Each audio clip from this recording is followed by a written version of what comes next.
Now, this right here is going to be another chance for us to determine the the top two teams from each respective group that will be making it into the next stage of the IESF World Esports Championship 2024 held in Riyadh, Saudi Arabia. We are here for you guys today at the English broadcast. My name is Hans Valeria, and together with me is Womi, bringing you the action right up on ahead, man. And I feel like, just like you, I am sure that everybody else is also looking forward, hopefully, for a lot of pretty intense games that we get to see today.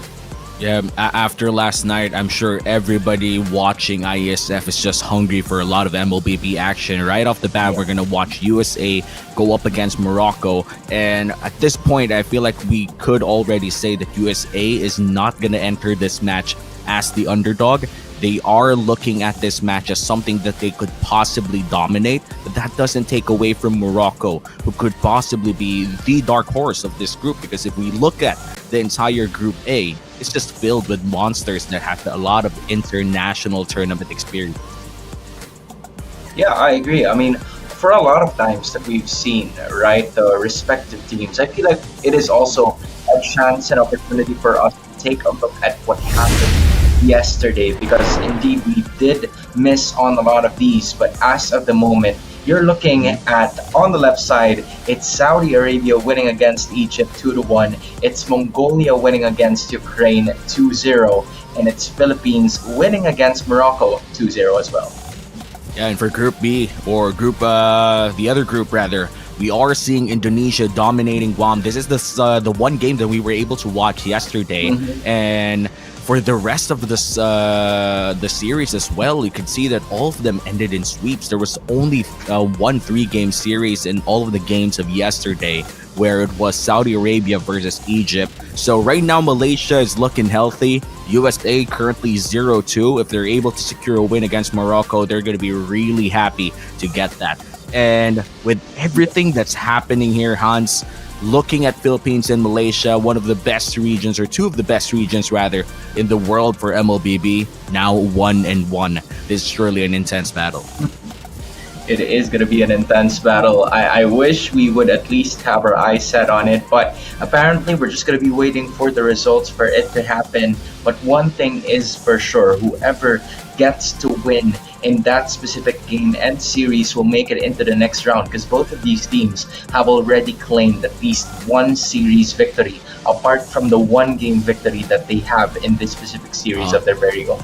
Just like what you mentioned, right? I'm not quite sure about this, Hans, but looking at what happened to KSA in Indonesia, this is something that I really want to check out. If this is like, real, because right now it's really hard to believe. No offense to the Saudi Arabian team, but this is really a shocking series if ever it is correct. Like, this is 2-0 Indonesia and KSA rather. So we're gonna have to confirm that. But overall, it seems that Saudi is coming in here to play. Yeah, bro. The hosts are not playing around. You know that they mean business as of the moment. Things that happened in the past, we're going to be taking a look at what could possibly be the next set of teams that will have a chance to stay alive here in our today's schedule. Morocco losing against Philippines is going to be on the line to go up against USA, who also lost to Malaysia from yesterday's matchup. And then for Group A, you're going to have Indonesia with their tournament life on the line. It seems so weird for me to say that as of the moment. And they will go up against whoever is going to be, you know, the winner or the loser of the other bracket in the respective group. I feel like this is going to be an interesting set of events. We have USA and Indonesia, two prolific regions in the name of MLBB, who are already in their tournament life, and I feel like that is, you know, saying a lot about the complexity of IESF so far. Yeah, and for IESF happening in Riyadh right now, definitely these players came in, flew in, and realizing that the tournament is really a big competitive landscape. If you look at the players slotted in for each respective country, so you could see very familiar faces, a very few that we could say that is fresh out of the bat, but a lot of these players have already experienced a lot of international play, and some of them even visiting other regions as well. So I would say like right now for IESF, it's only just day 2, but we're seeing already like contenders for the possible championship already. So I'm very excited to see whether or not Morocco could recover from their tough loss against the Philippines. I mean, kind of understand that it is the Philippines for MLBB. So Morocco, big chance here to secure some points against USA. But for USA, surely they wouldn't let Morocco do that to them. You know, even one game counts, so maybe a 1-1 could be great for both squads here. Yeah, and I think we talked about this last night too. About Yeah. ever since the USA given us a shocker in the recent World Championship that happened like 2-3 years ago, they haven't really made a mark in the next set of tournaments that we've had. Always, That's true. unfortunately, getting the exit in the first round, maybe in the group stages, and maybe in IESF, one of the tournaments that could feature the United States of America as well. Maybe they would want to change that. Going up against Morocco, I mean, it is still going to be a tough order to go for, because whoever is going to be winning here will be facing the loser of the Philippines and Malaysia. Because again, this is the group of death, right? So Morocco, Yeah. they are indeed the complete underdogs here. But I feel like if you have at least less than 24 hours to learn from your opponents, I feel like the Philippines is one of the best regions or countries to look at in terms of like the gameplay in itself. Because Yeah. there's a lot of imports transported from one country to another, and I feel like they really do know what they're doing. Yeah, and overall, the culture out there in IESF, especially all of the players in Riyadh, it's impossible that these players haven't shared information or at least scrimmed against each other. And that's the beauty of having all of them in one place. And I feel like this is one of the best reasons as to why ISF in Riyadh right now is working. Like you have all of these talents flying out from their respective countries, moving towards one singular goal and eventually reaching that. And what I love about that is it's not only the teams and players benefiting from the cultural exchange, but also the all of the meta picks and other stuff like that, like local metas being exchanged as well. Yeah, I feel like as in this moment, by the way, guys, so you can take a look at the redeem code that is right there below. Go ahead and claim it, because as of the moment, while we're not telling you, while we're not telling you to check the redeem code, someone has probably claimed it already. But again, going back to what Wumi has mentioned, I feel like you're absolutely right. Given the fact that, Morocco, I feel like this is one of the first few international tournaments of MLBB that they've ever been a part of. And as much as it is cool, right?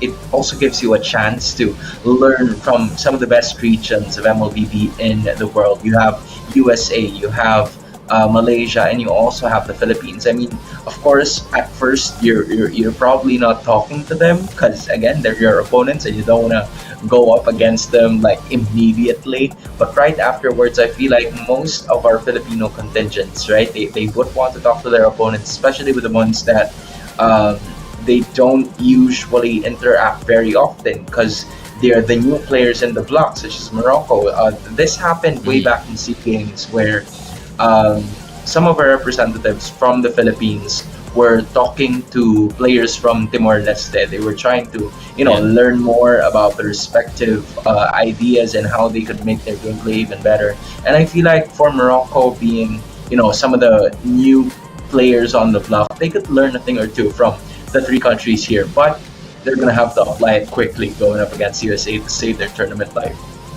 Definitely. And what I love about this is the pressure, the storylines building up as well. It's really something that would challenge Morocco and push them even further to be a better squad. And it seems that that sparked a memory right inside your brain, Hans. What's in your mind? Yeah. I mean, I just want to go back to what you've mentioned from yesterday. It seemed like the Easy server as one of the USA's representatives from before. Hey, no, not my words. Not my words. It's the Right? Not our community's words, label. right? Not Community's our label. words.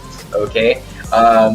Someone who shall not be named has claimed Malaysia to be an easy server, and apparently it's Malaysia who is currently not part of the lower bracket. So Oh, it's gonna be pretty interesting as to how USA is gonna be bouncing back from that. But as of the moment, you currently see USA and Morocco. This is gonna be a best of three series, Umi.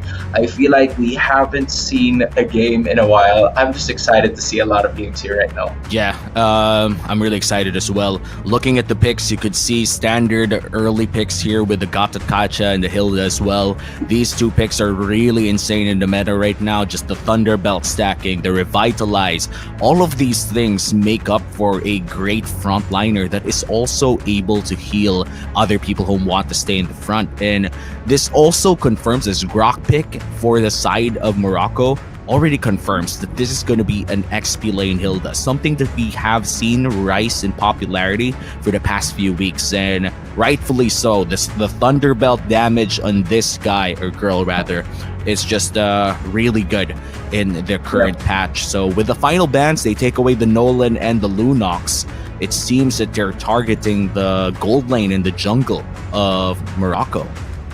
Yeah, I actually find it very weird to not see, a jungler in the first phase of the picks. I mean, you still have a lot of options available, although the Nolan has already been eliminated here by the USA. So I feel like for Morocco, the idea that they want to have is to just fortify the durability of their lineup with the Hilda and the Grok as well. You have enough sustainability with those two heroes, and you can also set up some plays with the Grok and the Aurora as your combination. But you're starting to see somewhat of like a front to back composition from USA just because they already have the Suyu and the Gatot Kacha on their side. But for Morocco, they're going to be going up with a Claude, quite different from what we've seen yesterday. This is somewhat of a really good early, mid, and late game damage output. They have it all covered. It really is just going to matter on how they would be able to execute it in terms of the rotations. Yeah, and so far in terms of the draft, I would say that the USA have secured quite the powerful pickups out here. You said the term front to back, and for the side of USA, they could definitely go front to back here with the Khalid plus this Gatat Kacha. A lot of survivability in their front lines, and you also have this Valentina that could potentially burst people down. Not sure for the Hilda, but definitely for this Claude. The moment the Claude comes in Hoon this time around, the Valentina still has his abilities. I think for the side of Morocco, this Claude has to bide his time. He has to find the perfect timing to enter with that Blazing Duet, because this is a lot of front up damage for the side of USA. And to respond, the side of Morocco takes the Joy, another assassin that's starting to rack up the popular pick so far. Yeah, I like the pickup coming in from the Joy. It kind of like gives an option to easily evade most of the crowd control skills that will arrive from the side of USA, because again, you see the Nolan, you see the Alpha, even the Fanny being eliminated here by both of the teams in the ban. So I thought the idea that they had in mind was to go for something a little more agile, and they were able to do that. But the concern that I had here for the side of Morocco is whether or not both the Hilda and the Grok can go and match the rotation that the Joy is going to be going for, because Joy is pretty fast, and for most of the time, if it gets picked off in the early portions of the game, it's going to be a problem. And at this point, you can't risk those problems, because when you get 2 game defeats, you're going to be eliminated from the competition. Yeah, it's very important that they secure their wins right now, because for USA, they do have that Suyu, a lot of early game clear, and Fried Chicken going in for the level 1 invade doesn't really work out, has to burn that flicker, but at least delays the Joy for a bit of maybe a few seconds.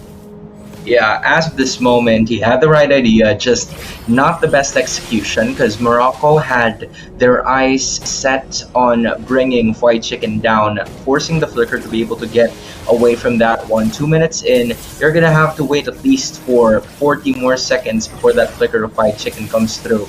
Most of the time, United States and Morocco just safely getting most of their objectives as of this point.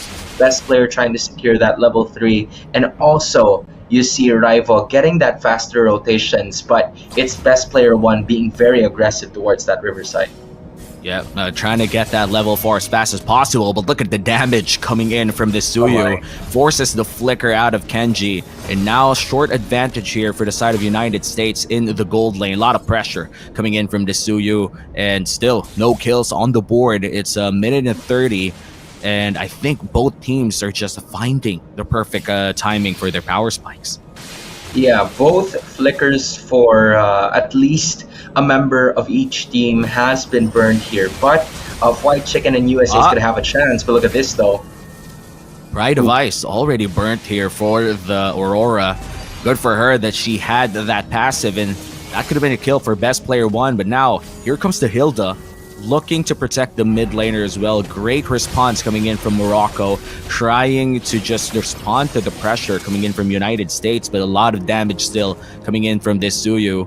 And overall, just a trade-off in the rotation. Yeah, just a lot of damage output in the early game for the United States. They know that Ayato is not going to be part of that skirmish so far, having the Flood on this side. But in addition, you know, Super Rival takes some time to get activated. You need that level 4. Unfortunately, he's level 5 now. He might be take the fight to the third one. Yep, half HP on this turtle. Raging Sandstorm already used up, but here comes the Avatar of the Guardian, lands a none, and Super Rival has to run away. But look at this crowd control coming in from both squads. Still first blood going to the hands of United States. It looks like White Chicken is still alive, plus the Suyu as well. Flicker play coming in from Heisenberg. It's not going to be enough to secure that kill on White Chicken. 2 for none. MOROCCO takes the advantage. Yeah, that was a really good counter attack coming in from Heisenberg, using that ultimate to at least force those extra players from the United States to get stunned, and that wouldn't have been possible as well without the wild charge. But look at this best player 1. Oh no! Best player 1 has to dash away. Now Super Rival still alive, but looks like the turtle has to be reset here by MOROCCO. Their jungler is bleeding, almost getting a kill on best player 1 too. No, bro, I cannot believe that they just let the turtle go. Like, they don't give a care in the world whether or not the turtle is low on HP. I mean, he probably had the right decision there. He was almost going to take one member of the United States down. But the only problem is he also didn't have enough HP to back the damage up, and as of the moment, it's United States and MOROCCO back and forth affair towards this very first turtle. And I feel like in this case, if you are MOROCCO, it kind of benefits you a little bit just because you already have 2 kills on your side, and the turtle's not happening just yet. And Super Rival is level ahead against best player 1, which is really good for MOROCCO. You want this Joy to be ahead, especially up against the Suyu. In terms of retribution damage, still gotta give it to best player 1. You have the new hero generally just deals a lot of damage on the turtle, but in terms of fighting, the Joy definitely has more damage around that team fight. Yeah, as of this moment, the turtle's still there. You know, 4 minutes and 30 seconds, and there hasn't been a single team who has taken a major objective in this one, not even a turret. So at this point in time, if you are MOROCCO, you're practically doing a good job, just because, you know, the Claude's being well taken care of. And I feel like if you are US, you're gonna have to force something. Yep, Avatar of Guardian doesn't land on one, but look at that. Kenji comes in as well. Great crowd control coming in from Heisenberg. And now, Hilda trying to give vision for MOROCCO, but half HP on this turtle. USA trying to protect this objective real quickly, but I feel like it's already going to be a give. MOROCCO going to trade that turtle for some purple buffs. Yeah, good utilization of those ultimates from the side of the United States. They also forced MOROCCO to get out of the position to try and contest for that major objective, and with that, they were able to take the first major turret, or major objective rather, of this game, and that is a way for you to take control, because again, it has been a stalemate so far. Not a lot of objectives being taken down, but I feel like now that most of the energy shields are completely out, as of this point, MOROCCO might have a very difficult time here, because 4 members are already going to the bot lane for US. Yeah, but for USA, they're no longer trailing behind MOROCCO. For the longest time, we have seen that 600 gold lead on the side of MOROCCO. This time around, it's going to be on USA. And with that, they're going to try to control the pacing of this game, and probably to get that big advantage against Morocco. But now they're going to go for the gold lane. They're going to get one turret, and they will be able to secure that quite safely. Oh, that's painful. If you're Ayato, you're starting to feel T's damage as of this moment, and you're really going to have to take care of business, and that is not the best case scenario for Morocco here if you want to extend the later portions of the game, because again, it went into the hands of best player one, and that is a dream if you are the Suyo. Not only do you have extra early game damage, you also brought down a turtle and in a kill to, you know, give it an icing on the cake. Yeah, and not good for Morocco. Getting a solo kill on the assassin of the other team, and that was a trade-off between two junglers too. Upcoming, the last turtle is upcoming, and I feel like it's going to be smart for Morocco to either go for turrets instead or go for pickoffs before the turtles even start. They cannot just do or give it for free, but looks like they will be giving it for free instead. Yeah, they had an idea to try to go for that L bush on the lower side of the map, but they were unable to do so, and this is where things are starting to, you know, create problems for Morocco. When you use that conceal to just go ahead and escape in that certain situation, that starts to become a problem because you don't have anything else left to use. Yep, Raging Sandstorm on one, Avatar of the Guardian lands in two, and Kenji gets taunted as well. Underneath the turret, Shark will be tanking a bit of damage. No conversions just yet for United States, but they're able to deal a lot of damage on this turret rather. Yeah, just safe calls here from US. They're forcing team fights to take and win, and that is most especially during the times when Ayato is not part of that fight. You see him already in level 9, and even with Super Rival leading by at least a level in the first 5 minutes of the game, everything has changed as soon as best player one started to get that solo kill. Now they want to go. Oh no, defensive ultimate coming in from Kenji. That's one of the saddest things that you can see coming in from a Grok. You don't want to use that wild charge defensively. So for Morocco, they're starting to lose the pacing of this game, and they can't really do much about it if they can't pull the trigger. Yeah, they cannot pull the trigger in this one, and not only that, they are also unable to find anything in terms of objectives, because again, I feel like both Shark and White Chicken are really doing an incredible job in just making sure that every single member of Morocco has been taken into consideration, giving vision to both best player 1 and T for them to, you know, unleash at least the damage output that would be necessary for them to pull off the macro game. Because we saw Morocco a while ago, they're fighting tooth and nail here with the rest of the members of the United States, but as soon as the US went macro, I felt like Morocco didn't have a lot of answers, thus creating the 6K gold lead. And you could see that with a low kill score too, 2-1 on the board, and USA is already ahead by around 5,000, almost 6,000 at least. It's just all about the objectives, all about the lane pressure, all about taking those turrets. And now Kenji might be in trouble, couldn't even move an inch, and that's going to be a kill for the side of United States, as the rest of the Moroccan squad has to go out and give the Lord.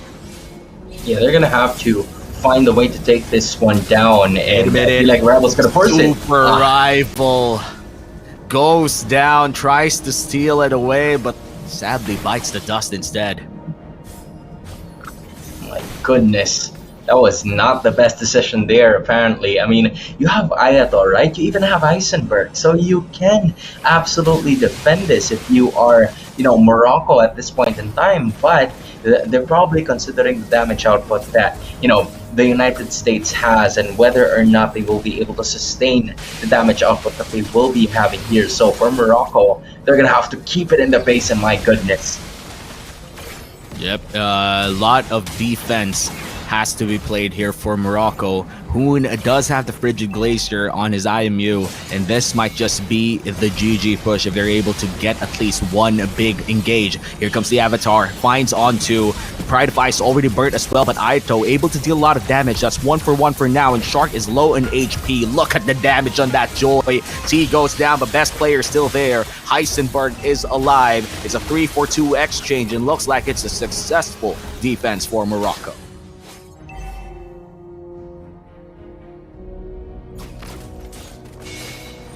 And moving forward, it seems that we are looking at a potential extension in this Oh game. wow. Morocco is still able to survive that one. Yeah, I was surprised. I didn't see what was going on. All of a sudden, I feel where the strength of Morocco lies in the content that they have. As soon as Ayato finally joins the party here and just trying to gather most of those objectives, that is really going to pay dividends for this Morocco squad. The only problem is, if they fail to do that, they're going to go down. Yeah, that's Kenji going down once again, and looks like Super Rival fighting for his life for that purple buff, able to get that. Was starting to hurt, honestly. Morocco is able to deal a lot of damage with this Joy, but the trick is he has to be able to use that rhythm of Joy and electrifying beats with a somewhat perfect rhythm. Looks like best player one catches him off guard. Shark on the other side of the map. That's going to be one inhibitor turret down, one left for the side of Morocco as they survive that initial push. Yeah, they were unable to break on all of those inhibitors, but at least they were able to bring down one due to their aggressive nature that they really displayed upon start of the fight. Now it's USA trying to go at it again, and that is another one biting the dust here. Chris Combat finally getting back to base. And that is an advantage because in 15 seconds, the Lord is going to be appearing in this match. And if you're 4 heroes up against 5, usually the numbers don't lie in that one. Yeah, and they can't even contest this time around because it's like a 6k gold lead with their jungler on the other side of the map. They are going to be able to secure at least one turret for this Luminous Lord, but other than that, they're not going to be able to take anything else. In fact, the Khalid is rushing down bottom lane right now, and it might just be defended, but a little bit too late there. Morocco gets a turret, meanwhile USA gets the Luminous Lord. Yeah, that is a really good trade if you are the US. I mean, Morocco practically doesn't have a lot of choice. When you take a look at it, everything has been invested towards their damage dealers. Both Ayato and Super Rival, they've done a good job in trying to stay within striking distance within the gold of the United States, but you can't lie, that 7k gold lead really is going to be a huge problem for them to claim victory in this one, because not only are they trying to gather towards that 7k gold lead, you also have a Lord marching onto the top side, and that is just one of the many things that you're going to have to take a look at. Will US be able to finish this game? Yeah, let's see if they are going to be able to end it in this Luminous Lord push. Kenji, half HP. They're still going to look at this inhibitor turret in the mid lane, and they will be able to do so. Conceal play coming in from Kenji. Doesn't really land that wild charge, and now Ayato goes frozen and goes dead as the avatar lands, and Kenji might just be falling as well. Frigid Laser on 3, but that's not going to be enough, as will be a clean wipeout in the game for United States. United States of America safely securing that game number 1. They had us in the first quarter, not gonna lie. Morocco probably had us in the first half, not gonna lie. And then all of a sudden, US just do what they usually do, right? Just making sure that everything has been unlocked. And I feel like for most of the tournaments that they have played, the experience of playing macro has really been showcased here. Their learnings towards playing against other regions and other countries as well has really benefited this team towards creating and making this victory possible for the US. And I gotta say, best player one in that game really played well towards the mid to the late game. He was able to recover from a slight stump in the early parts of the game, and I think the Joy was ahead by 2 levels, but eventually he was able to deal with that the moment that they went in for the massive rotation. So I'm quite excited to see how he actually built that Suyu, because right now there's still not a fixed item slot, or a fixed item path rather, for that Suyu. And I did see a couple of War Axe out there, a little bit of sustain, and that is an option that we've seen, but we've seen like players like Carl TZ and other assassin users to go full damage. That also works out. So still a lot of experimentation running around on that pick, but surely in that game number 1, that wasn't an experiment at all. USA with a dominant victory.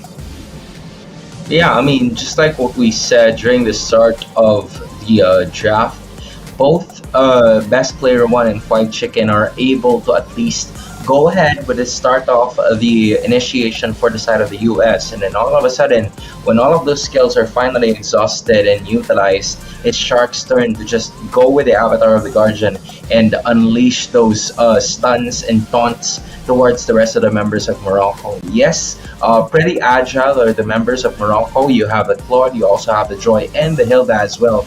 The only problem is that when most of those skills are finally, burnt up through the constant and consistent fighting from one place to another, then it starts to become a problem for Morocco. In fact, they were able to at least hold down those, 2-0 kill score lead, but it didn't matter in the later portions of the game.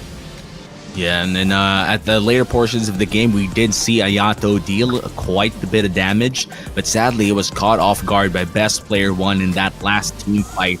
And I feel like that's one of the game-winning plays, definitely, for the side of USA, taking away the gold laner in the last team fight. I think that was the last hope of Morocco as well to defend. If they were able to keep that Claude alive, and yes, he did have the winner's truncheon, and I feel like if he was able to keep himself alive for the last few seconds, that might have been a defense, but sadly, it was caught off guard, had to do the Blazing Duet crown combo really quickly, and eventually just fell down. Yeah, I mean, at this point, I'm glad you mentioned the word fell down, because whoever loses in this series is automatically gonna fall down. Like, there's no point of return, because this is a double elimination setup, right? So, as of this moment, Morocco's just one game loss away from saying goodbye to this tournament. Meanwhile, if you are the US, you are one win away from facing. By the way, we already have an update, because I was actually watching like some of the separate broadcasts as well, and it's the Philippines winning against Malaysia. 2-1. Up against the MSC champions. That's what's gonna happen if you lose here. Yeah. Whether you're Morocco or the US, if you're the US, you're probably gonna try to force a rematch towards Malaysia and go with the drama server versus the easy server banter all over again. Or at this moment, if you are Morocco, you're probably tired of all of the shenanigans happening with that kind of storyline, and you want to showcase as the new kids on the block, then maybe it's your time to shine, right? Why not? You've had a really good early game from a while ago, and I felt like that was the best opportunity for them that they've had all tournament. Unfortunately, they were just unable to capitalize on it. And they did have a great early game for the Moroccan squad there in game number one. Sadly, early game didn't last long. USA quick to pick up on that pace that Morocco wanted to keep, and they eventually just went in for big rotation, especially around that gold lane area in the early parts of the game. So gotta respect USA for that. They knew that they could capitalize on a different strategy instead, and they went for it quickly, and they went for it hard, because the Harith just played really nicely for the past or maybe the entire mid to the late game. He was untouchable even in the front lines. And T was one of the newest additions to the squad, because most of the names that we've had from the US, right, are practically familiarity here for most of the players. Just in case you guys missed out on it, right? We're going to be showing the lineups of the respective squads. I want to know what you guys think about this. Morocco continuously representing their squad with Ayato, Super Rival, Kenji, Heisenberg, and Bad Combat. And that was Chris Combat a while ago, but you have Bad Combat there. And this time, we will see USA once again rocking those beautiful jerseys. Best Player One, Fried Chicken, Hoon, T, and Shark.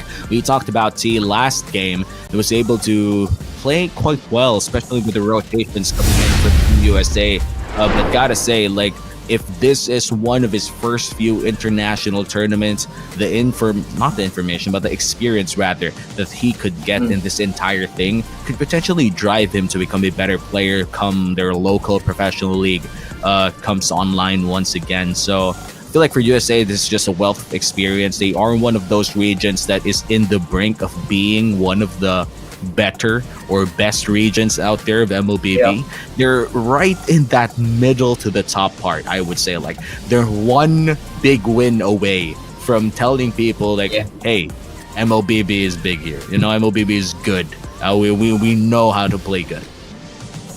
Yeah, honestly, that goes for both of the teams, right?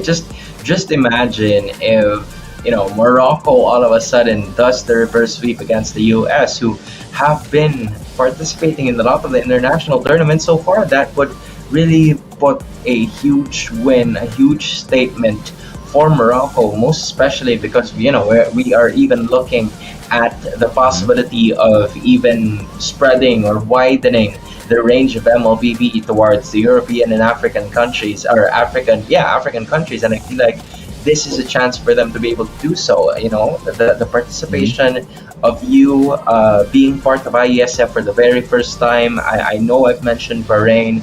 I know I've mentioned Guam from a while ago, and I feel like Morocco is no stranger to that as well. But as of this moment, when you're going up against the US, I feel like this is where most of the chances or the opportunities are really going to be important, because US, just like what I said a while ago, these are very familiar players who already have had international experience prior to this, so they know what they're going for, they know what they're talking about. So Morocco has got to have their hands full on this one, man. And moving towards other teams, Hans, I just want to talk about something that we touched upon earlier. Go ahead. I know I was in disbelief when I saw KSA beating Indonesia 0-2, and I checked it and I confirmed it, and apparently it's true. Yeah. They true, got man. 2-0. That is insane. I wish I was there. I wish I was able to. I don't even wish that I casted it. Not even as a not. I just want to see that game, Like, I want to know how Saudi pulled that off, because if we look at the roster coming in from Saudi, they've had good international experience. They've always been there around, but they haven't really secured something that is more than top 4 or within top 3. They never secure that. But to 2-0 Indonesia, that is insane. That's already a big win, and that puts Indonesia in a tough spot. So right now KSA is making waves. Like, imagine doing that in your home court. Like, IESF is happening in Riyadh right now, and you do that in your home court. IESF beating one of the giants in MLBB. I wish I was there. I'm just saying, man. Yeah, that was honestly just. I do think that I owe you one. I owe you one photograph, so I sent it to you. Just make sure to check it. It's about the statement of one player from Indonesia where they're not going to be losing a single match. And yeah. Well, it just happened. That didn't go well, unfortunately. So I feel like back to the drawing board they go. Saudi Arabia is going to be one of the first few teams that we can determine is going to be making it into the next stage of the competition. But for the Philippines, they're also going to be sharing that as well. And whoever is going to be winning here in this first series will go up against Malaysia to determine who the second, player or country of Group B is going to make it into the playoffs. That is a lot to take, if you ask me. All very interesting information as well. It's one of those things that makes you think what could happen in the future. Like when we look at these teams, we always speculate how far they would go. When you look at Indonesia, the first idea that you could had, within top 3, definitely. We have like an all-star lineup. You have like Kiboy, you have like Sands, you have these people that have competed in the world stage for the longest time, and then suddenly you look at the roster coming in from Saudi, and you're gonna look like, they have achieved, I think, more than the play-ins. They have played in the early parts of a lot of M series already, and you'd think that, they could possibly get top 6, or now I'm thinking they could possibly go top 3 or within top 3, after that big victory.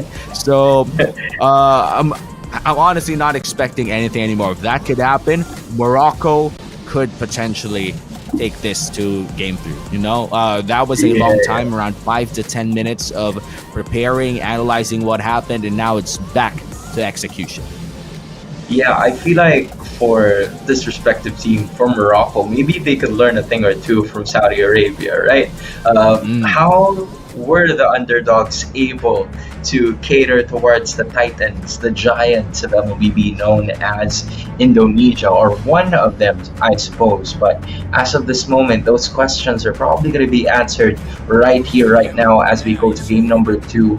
Both of the teams have switched sides, apparently. Fanny and Gatot Kacha still going to be the bans here for Morocco. Or actually, that Gatot Kacha is pretty new since, Shark has been given a lot of problems when he tends to really use that hero. On the other side, you have the Juicin, and in addition, you have the Suyu as well. So USA's definitely not allowing any of what happened in game 1 to happen in this game number 2.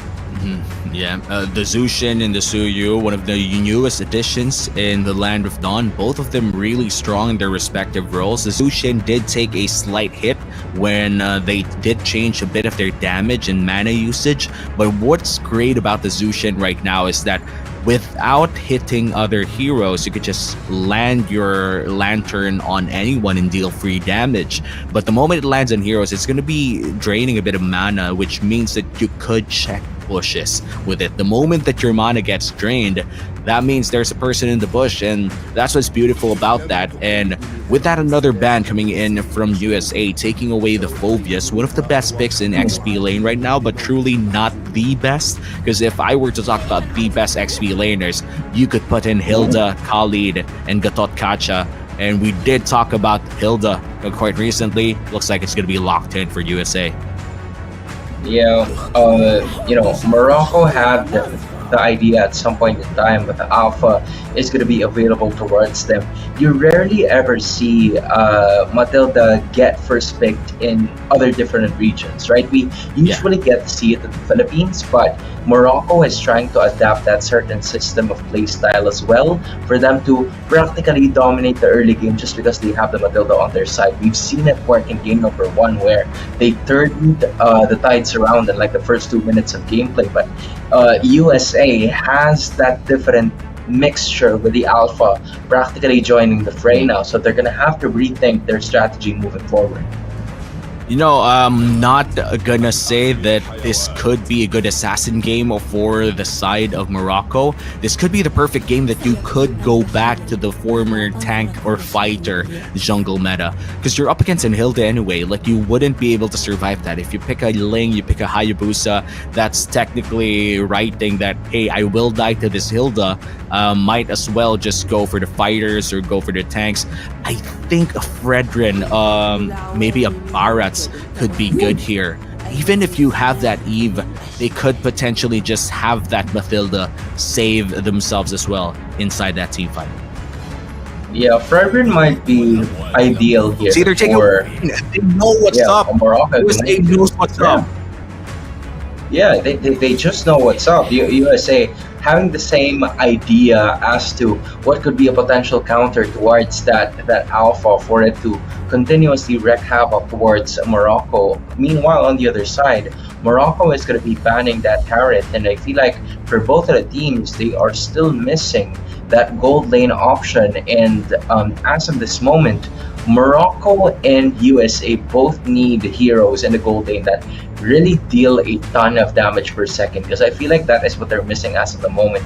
Just a lot of true damage maybe on the side of USA just because they have the alpha, but the sustain for Morocco is not going to be enough if you don't have damage to back it up.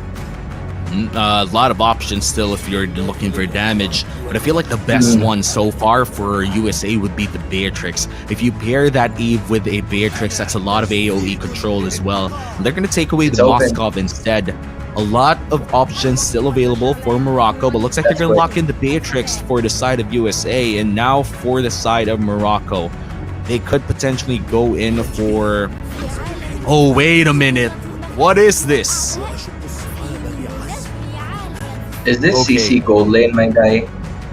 I think it's going to be a CC gold lane. Yes, I do think it's going to be a CC gold lane. Fight fire with fire, I guess. Like, Oh, At wow. least you have that vengeance to save yourself from the Nibiru. But other than that, um, quite the daring composition coming in from Morocco. This is what we want. We asked for this. Like, let's be honest. We asked for something different, and now Morocco is delivering. Thank you so much, Morocco. Maybe like the thought process coming in from Morocco is that they want to have a counter towards the. I feel like since they have the Hylos on their side, they wanted to deny USA of utilizing that CC because it is a really good counter towards that Hylos. But this is a pretty risky move, and you were thought about this before the start of the second game, right? If there is a means of experimentation where you're gonna have to kind of strike a balance between doing it and not doing it, this might be the prime opportunity for you to do so. Tournament life on the line, you know what's at stake. Maybe use something that a lot of these teams who are so used to international tournaments are practically not aware of. And I feel like as of this moment, CC is going to be the best bet of Morocco to extend this into a 3-game series. We're about to find that out in whether or not we will go to a game number 3 or will USA continue to proceed to face off against a rematch against Malaysia for that final spot in Group B. This time around, just like what we expected, it is Ayato that's going to be utilizing that CC to go to the gold lane. Yeah. Exciting. Let's see if the yo-yo is enough to yo-yo them back in this entire series. But I love this Ruby pick, by the way. That Ruby last pick coming in from USA just counters a lot of the melee-centric stuff that Morocco wants to do and keeps them in check inside the real-world manipulation. And immediately, Kenji, in a 3v1 scenario, has the flicker if ever he does want to escape, uses it immediately. Shark, great initiation out there.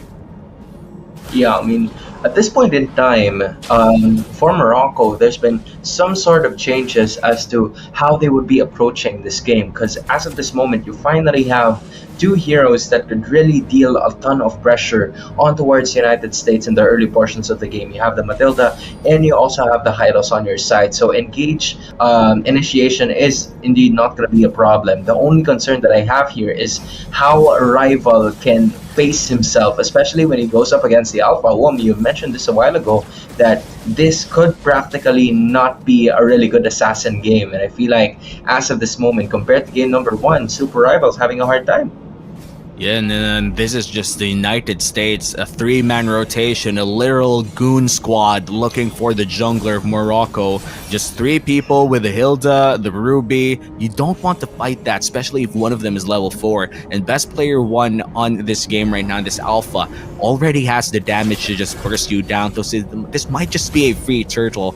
I don't see Morocco risking it so much, and that's gonna be first turtle of the game. And another engage as well. That's gonna be the +1. First blood goes to United States. Make that 2 kills. They're looking for Kenji as well. Shark might just go for that ulti, but doesn't pull the trigger. That's 2 kills and the turtle. Yeah, this is the difference now for the United States of America. We've seen them kind of like be more assertive as to what they would want to do compared to game number 1, where they were practically hesitant on how they would approach the turtle fights. This time we saw Shark just going at it whenever possible, and there it goes again. Yup, a blue fight in the purple buff. Best player 1 misses the Spear of Alpha. Big Terrify coming in from Heisenberg, but doesn't really give the purple buff to Morocco. United States keeping up the pressure. They're not even laning anymore, man. They're looking for kills again and again. They know that they have the power spike, and they're forcing it again and again. And now Ayato looks to it to be the next victim, and he's going to be able to walk away. This CC will have the sustain, but the question is, will he be able to stay in lane? It's just too squishy, man. I thought at this point in time is just too squishy. I mean, yeah, it's understandable that Ayato is sharing at least a level 5 in terms of damage output with, you know, T, but T has been taking really good care of himself, or should I say he's really been taken care of by the rest of the members of the United States, just because everybody else is not shy in utilizing those skills and ultimates to make sure that the pressure is going to be felt towards the rest of the members of Morocco. Look at them. There they go again, and here goes Chris Combat. I feel like he's going to go down once more. Chris Combat uses that glorious pathway and the revitalize, lands on one, the turtle guard, best player one, still alive, half HP, sustaining on the heals, and looks like he's gonna get that orange buff as well. This is like the fourth buff that is stolen away from this Nolan, and I do think that he wasn't able to secure that purple buff, or maybe he was able to steal that away, but they were gonna look at their hit. Look at their hero portraits later on to see whether or not it was stolen away, but looks like he will be able to get his purple buff. Yeah, that was just unfortunate from the side of Morocco. We've seen the Vexana a while ago utilize or use the entire thing, and look at that. That's quite unfortunate. It's just a good thing, though, that the Retribution has been utilized by Super Rival to get his, buff, but in exchange of a turtle and the kill going towards the US. So much happening for United States right now. They're taking in turret plating, they're taking in the turtles, they're also getting kills after those objectives. I think Morocco is just lacking the ability to clean up after the responses that they make. United States has been pulling them again and again with those objectives, only to catch them off guard, out of position right after they get that objective. Oh, just look at this. Here's going to be another one of those circling eagle attempts as well, and that is not going to go well. Good thing the flicker is going to be there just to save Genji from distress, but you know that the United States are looking forward to this. Here it goes again. Oh, my Spear of Alpha dealing like 3/4 of HP of Morocco out there. Heisenberg almost dying. Thankfully, he did have the Mathilda saving himself, but United States, they're definitely just pushing the pressure again and again. It's already 6 minutes in. Looking at the itemization of everyone, Morocco is yet to secure their second item. They're still on their first items in United States, already about to build their third ones. And this is just a clear indicator of how ahead United States is right now. And the catalyst towards that has been the US getting most of those objectives. Look at this, White Chicken getting into the bush at the right amount of time, using that extra shield as well. My goodness, outplayed is an understatement. United States just really toying around Morocco as of this moment. What an unfortunate series of events for Ayato and Morocco. Oh, that could have been a kill for Morocco. That could have been the kill for Ayato, but sadly, the passive shield coming in from the Hilda, coming in clutch for that final few hits of the yo-yo. And now for United States, 2 battles and 2 fronts, and that Super Rival going down. Here comes the ultimate coming in from Mathilda, but it is a 3v3. They find Kenji instead, and that's going to be a kill once again for USA. 2 people go down for the side of Morocco. Still a perfect game for the boys of NA. Again, right from the start, the United States have been taking most of the buffs that would go onto the side of Morocco, and because of that, they were unable to invest in the damage output just because the resources are missing. Most of the buffs have been taken by the United States, which disabled them to actually set up more of those team fights and for United States to be more assertive towards making their decisions in the early game. And because of that, we have established towards a 7k gold lead, and not only that, even with a 1v1 team fight, US wins. Yeah, 1v1 between the junglers. Super Rival goes down once again. This is the second solo kill that we've seen in this entire series, and best player one definitely showing everyone that he just isn't an assassin one trick, but could also play the alpha. Now in the mid lane, the Beatrix dealing a lot of damage, able to dash out before he gets stunned up. United States not stopping, just continuing to push again and again. This starts to become a problem for Morocco now, right? Because compared to what you've seen from before, you don't have any sort of wave clear as of this moment, rather than just Heisenberg using the Vexana. CC by Ayato is really going to be good for at least the single turret damage output or the single hero damage output, but in terms of like the wave clear, it's not the best scenario for you. Yes, you do have the speed, but how long can you run from the damage output of the United States? And the thing is, they have been running. Morocco's been trying to run away from United States again and again just to extend this game. But for the side of USA, they've been going up front again and again. They've been using the Spear of Alpha, every time that it's up, every time Shark has the flicker, he's just up in front, up in the faces of Morocco, looking for that I'm offended. Now he's gonna check the bush here. He's gonna find one. He's probably gonna ulti, but looks like he doesn't pull the trigger for as of now. Yeah, this is starting to be a really dominating game that arrived in faster motion compared to what we've seen in game number one. 10K almost by the United States, and they are not very shy upon getting those objectives for themselves. And here they go again. It's best player to one, getting another one of those objectives once more without ever utilizing or using that retribution take of his. So now they are freely looking around this one, doing it in quick fashion. The US are going to be getting that first lord, the first major objective in 10 minutes of gameplay almost in Morocco. They're trying to force ways into the map by just going to the top side, but you know, they have more problems to work with around the base. Well, at least they traded the Lord for something. They got a turret in the top side, but now they're gonna have to defend against this Lord. No kills on the board just yet for Morocco. In United States, they have all of the battle spells that they need to start a fight. One big flicker play could be the start of it. Real world manipulation already used as well. The Lord is still pushing down the mid lane. The inhibitor turret still up. Super rifle in the back. Spear of Alpha doesn't really land, but that's already one inhibitor down. And looks like the Hylos will be falling as well. Yeah, the Hylos is now down. Chris Combat's gonna have at least 20 seconds to be able to stay alive, but there it goes again. There's Heisenberg landing on towards the rest of the members in, but there goes Shark with a I'm offended combo. 4 heroes are down, Super Rival left, and it seems like the country, the team that's gonna be moving forward is none other than the United States of America. The underdogs are not gonna be winning in this one. It's the team that you expected to take the victory are the ones who's going to claim their right for a rematch against Malaysia. A quick 2-0. Morocco had it coming, but they did try their best, and hopefully everything that they've experienced here in IESF helps them to become a better team, or maybe share that knowledge with the rest of the Moroccan teams out there. But for USA, the journey continues. The rematch is bound to happen.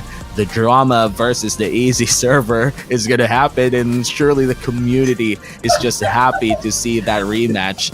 And overall, I just have to go back to that one big play or one big call coming in from the side of USA in that game number 2. Stay aggressive. The moment that you have that level 4 on this alpha, you just stay with them, try to find fights again and again, because there's really not a lot of junglers right now in the current meta that could fight against an alpha in a 2v2 setup.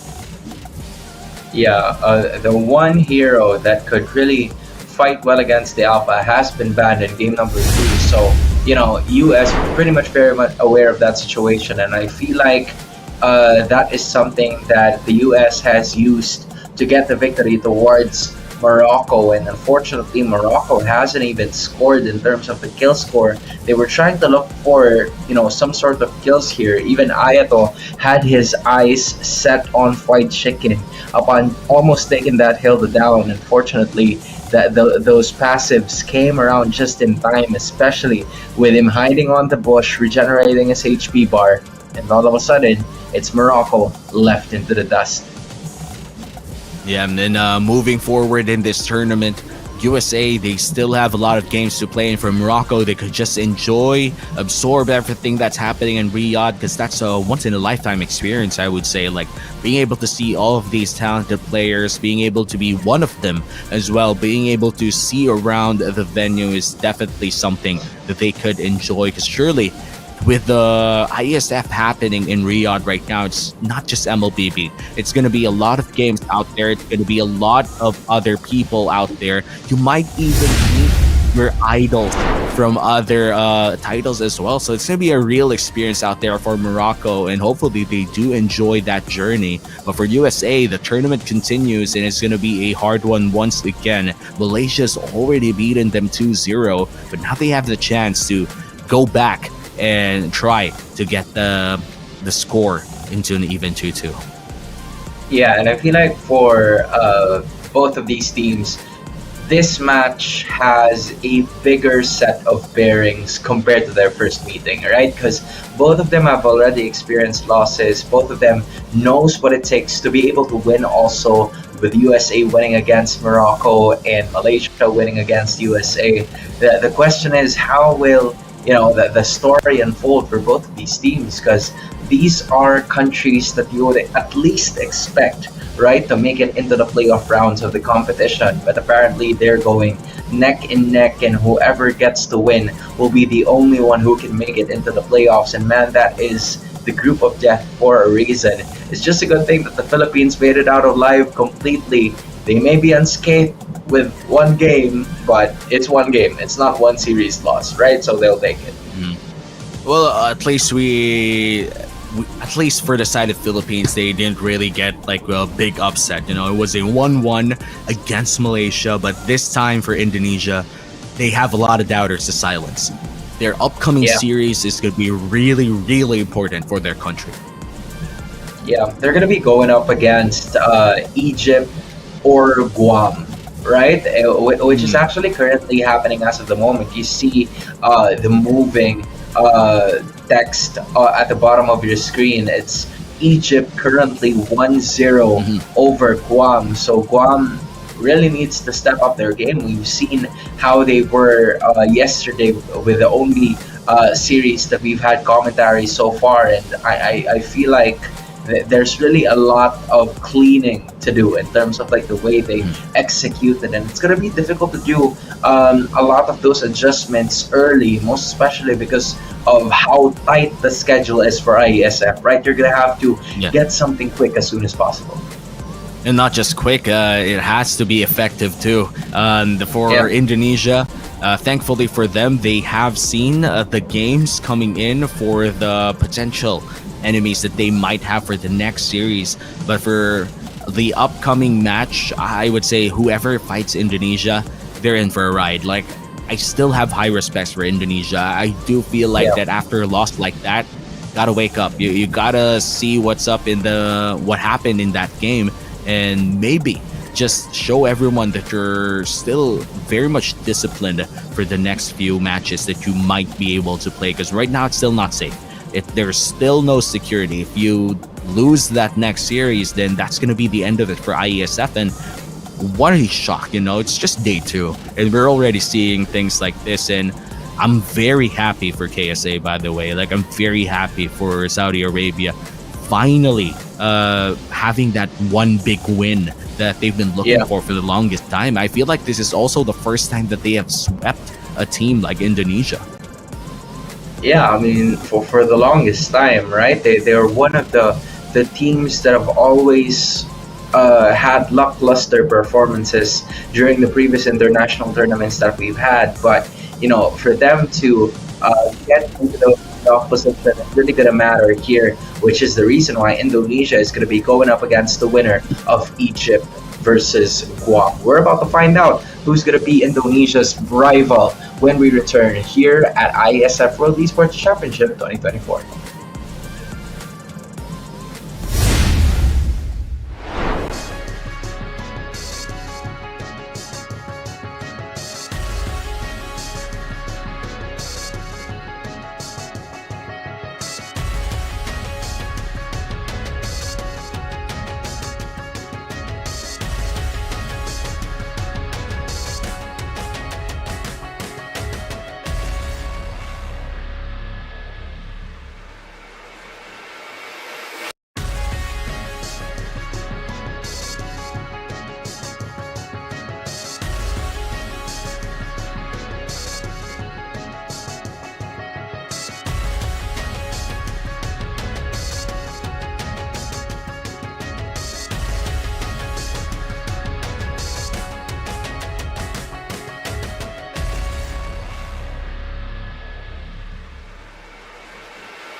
back into the action we go. You are still watching day number two of, or should I say night number two? Nah, it's day number two of the IESF World Esports Championship 2024. This is going to be the second series of tonight's broadcast. We're going to be featuring Egypt to go up against Indonesia to determine who stays and who goes in the tournament in terms of like the group stage. My name is Hans Galeria and together with me is Womi, and just like what we mentioned a while ago, from the first series we've seen the United States of America claim victorious over what seemed to be a possible dark horse underdog storyline, and I feel like for Egypt, they're the ones in the chopping block right now because Indonesia needs to find a way to get this victory for them to continue in the tournament.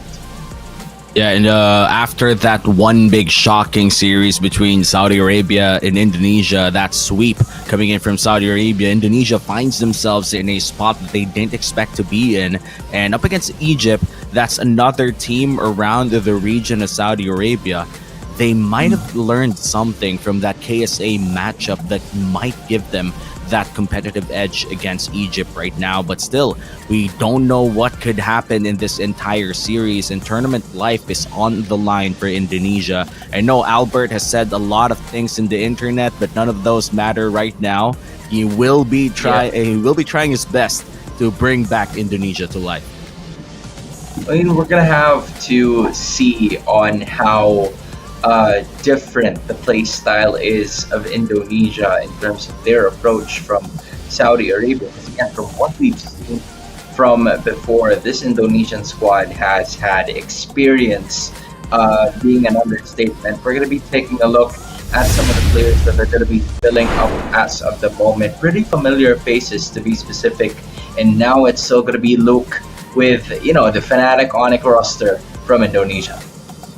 Yeah, and this is one of those teams that we know that could achieve so much. And in the last or most recent M Series World Championship, they went all the way to Game 7 of the Grand Finals. Yes, they did have a different jungler and an XP laner, but three of these players have already experienced that type of international play. And IESF is no different. It's one of those world tournaments that you want to be able to bring veterans like these three in as well. So up against Egypt, it's going to be really, I would say, the gap between their tournament experience would really have to show, because these people are very, I would say, familiar faces as well that we've seen so far in the M Series and in the international stage.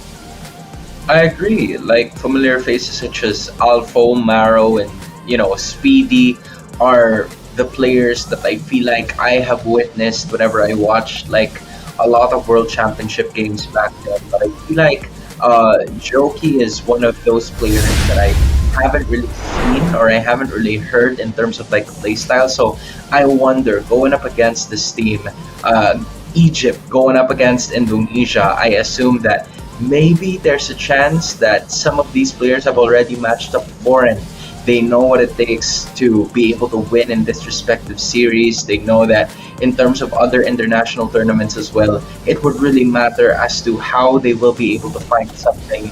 You are currently finding that redeem code that is currently on your screens right now. So go ahead, take a look, probably type it already. I know most of you guys are probably prepared with their phones right now, so you can go and claim it, because as of the moment while we speak, it's finally gone now. So it's going to be taken away as well by us. So yeah, just like that, it's finally gone. But again, just like what I was saying a while ago, these are familiar faces from each respective countries. Indonesia kind of like being a little bit more popular, but it's going to be up to Egypt to pull the same kind of strategy and upset that Saudi Arabia did going up against Indonesia in that first match. Let's see if the Saudi Arabian magic is still up in Riyadh. All of these players about to compete as well. 10 seconds before the draft starts, Egypt really has to pull one off against Indonesia. If they give game one to this Indonesian squad, we've seen how momentum could carry this squad. We've seen them crush their first enemies in the group stage, and that was day one yesterday. They just I think, ended that series with 2 games less than 12 minutes. So now that we are in the draft, gotta say, it's looking quite standard. Taking away the chip, taking away the Zhu Shen and the rest, these are picks that we know that you cannot give away for free. Yeah, so as of this moment, if you are Egypt, you do have the Soyu and the Alpha still available. I feel like you're gonna have to do a throw ban here if you're Egypt. So at least you have some sort of option in terms of like that chunk of position. I mean, you still have other heroes that you could potentially ban here. And yeah, that's exactly what they're gonna do. They take the Eve out, but they leave the Hilda. They leave a lot of options here for Luke to utilize if they want to get the victory. And the Hilda is gonna be the obvious first choice because you have options for the junglers anyway. Yeah, the Gatot Gacha open to match that Hilda in case they do want that. The Khalid as well. So the Hilda in the XP lane, this is pretty much locked in already. We haven't seen a lot of roam Hilda so far, but yes, that is still available. But in terms of XP lanes right now, Hilda is within top 5. So I would say that it's almost already sure that it will go to the hands of Luke. And for Egypt, I would really suggest getting Gatot Kacha early. You don't want to give that, or even a Hylos, something that could match that type of intensity in the front line coming in from Hilda. And they do pick up the Suyu. The Alpha is still available, but looks like they're not going to take any of the tanky options. They're going to go immediately for the Aurora. And now for the side of Indonesia, they could choose whatever they want. The Hylos is still open, the Gatot Kacha is still open, and both of them really good in the roam role too. Yeah, we've seen some of those combinations being played in like the past 2 days, or maybe in that previous series as well. You have the Hilda and the Gatot Kacha that really posed a lot of problems, specifically for Morocco when US started to use it. So it really is going to be important and crucial for Indonesia to just select those heroes as expected.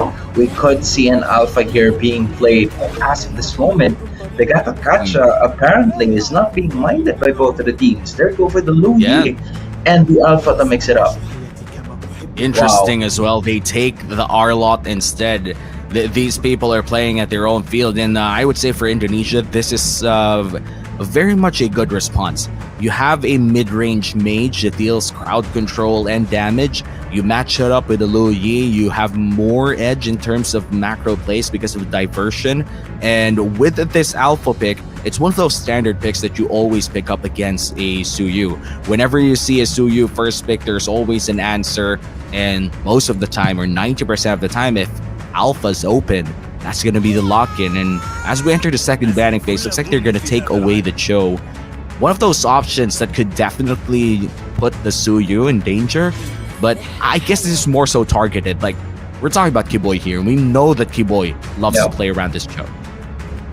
Yeah, I'm not going to be surprised if Khalid is also taken out of the equation here for Egypt. We know that, Kiboy and even Luke can utilize it, but for most of the time that we see the Hilda being played, it's mostly in the EXP lane. So I feel like that is where the Hilda is going to be staying.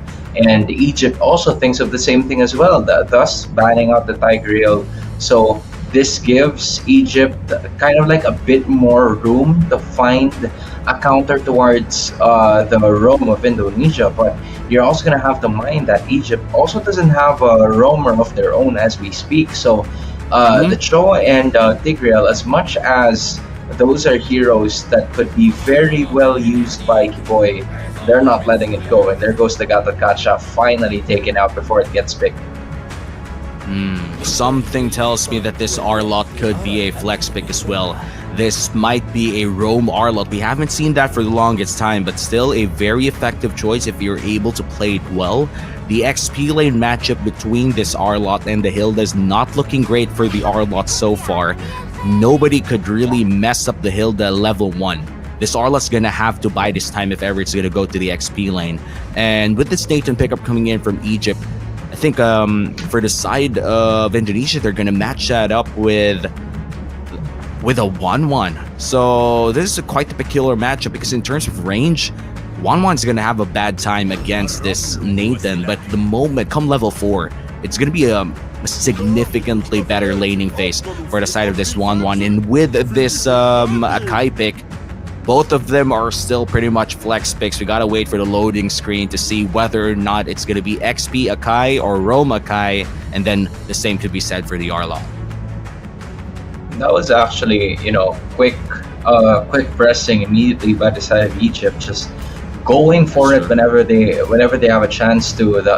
They seem so sure with the Akai pickup here going on to the side of Egypt, and also taking note of the early game pressure that will be arriving from Indonesia. I know that Nathan could be one of the most annoying gold laners come the late game, right? But in terms of like the early game, you have the Louis, you have the Hilda, you even have at least the Alpha as well to take control of the early game output in terms of damage, which is the reason, or which is going to be one of their concerns, right? If they want to hopefully extend this game to maybe around 15 minutes or more, just so Speedy would be able to back up his damage output with more of those items. And you're right, CW could probably have a bit of a hard time into trying to scale very fast, but if they get a kill this quickly, if they apply pressure in certain parts of the map, that's not where CW is, and maybe they can do something about it.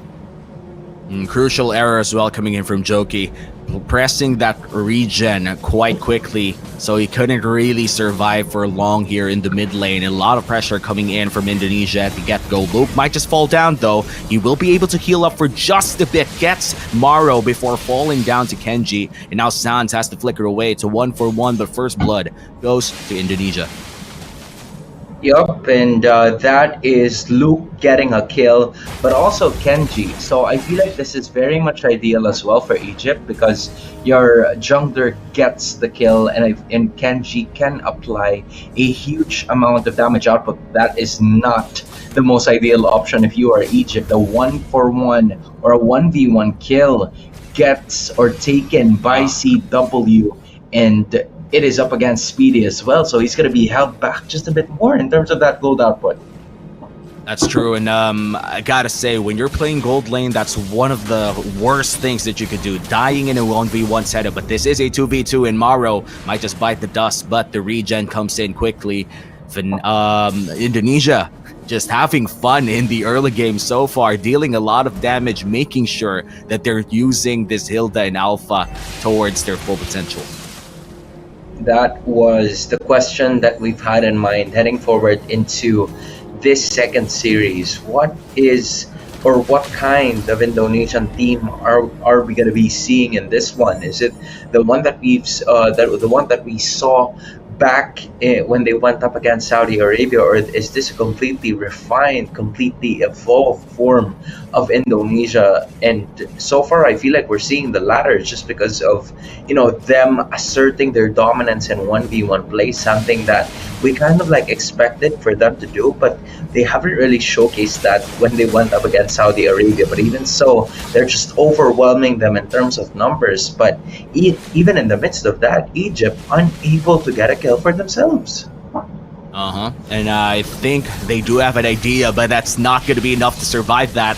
That's 2 quick kills going to the hands of Team Indonesia, and there will be no trade-off coming in from Egypt. Just an onslaught of early game coming in from the Indonesian squad. Just good heads of play here coming in from the side of Sans, knowing that there was not a lot of information being given to Egypt. Meanwhile, it's going to be Speedy once again. He's going to be held back once more. Kiboy lands on that heal. Kenji is out here looking for blood. Kiboy is going to go down, but CW already having a grasp of that gold or energy shields. Meanwhile, Maro's also going to go down in the process. Man, this is, a huge amount of bloodbath that is being displayed by Indonesia. 6 kills in just 3 minutes of gameplay. And this is what you get when you have a Louis, a Hilda, an Alpha, and to add that off, a Khalid as well. 4 of the heroes coming in from Indonesia are just really strong in the early game, and they know how to use this. Indonesia capitalizing on the power spike of their heroes, and CW having the time of his life farming, and even getting a solo kill against Speedy is not helping Egypt at all. Looking at the gold score and the kill score, things are getting out of hand and they're starting to look bad for Egypt. Yeah, not the most ideal situation here for Egypt. Speedy already in two deaths. Yes, he has an assist to just be able to add a little bit of like consolation prize in terms of the gold value, but Indonesia is already at their full-on confidence as to how they would want to approach this game. They are starting to group together. Usually that's not the most ideal scenario, but because they are already establishing a 4K gold lead, they're not very shy to do that. Oh no, and another kill might just go to the hands of Indonesia, but Egypt takes one for themselves. Luke might be in trouble too. Half HP, their Vitalize is there, but nice final slash there coming in from the R-Lot, and looks like the Hilda's finally gonna go down after a lot of damage. That's 2 kills going to the hands of Egypt. What a great play. Look at the transition as well from Egypt. They immediately went on to the bot lane. They really didn't want to push onto that mid side, onto that mid lane immediately. They wanted to translate it into an objective. Albert, low HP. Maro's still alive. Sans looking for another one though, but Speedy is able to walk away unscathed. And the 1-1 Ghost in the Skies get this kill on the Aurora. It looks like Indonesia, they will be winning that trade. And fortunately for Egypt, they're going to be able to survive with a sliver of health.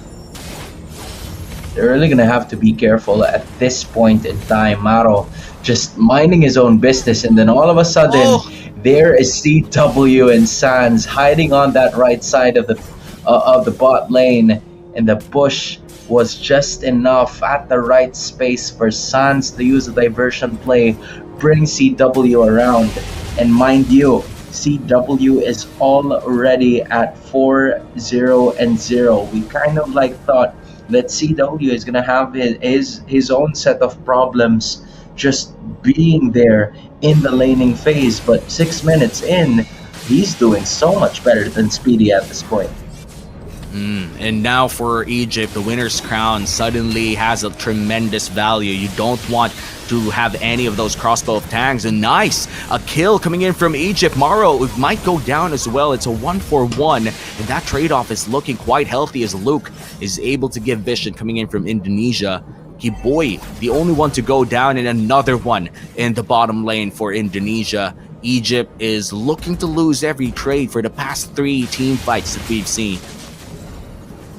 Yeah, just not the best set of decisions. A series of unfortunate events here for the side of Egypt, because again, most of the skills that they were throwing hasn't really found a good amount of synergy, because as of this moment, you see Alpha at least building up that Guardian's helmet, so that's the most ideal, and they would also get to trade a turret down bottom for their turret up top.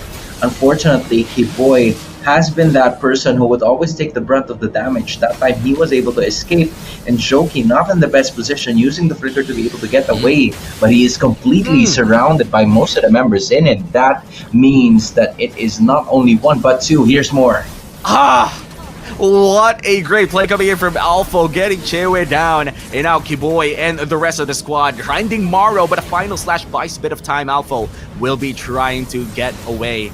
And still, that is a 4-for-1.